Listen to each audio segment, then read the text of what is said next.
Ambulance లేకపోవడంతో చనిపోయిన వ్యక్తి మృతదేహాన్ని తోపుడు బండిలో మోసుకు వెళ్లిన పోలీసులు.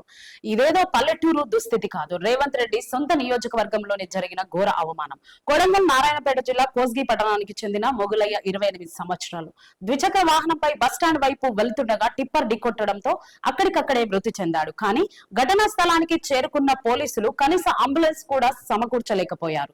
చివరికి ప్రభుత్వ ఆసుపత్రికి తరలించడానికి మృతదేహాన్ని సంతలో నిమ్మకాయలు అమ్ముకునే ఓ చిరు వ్యాపారి దోపుడు బండిని బలవంతంగా తెప్పించి ఎక్కించారు.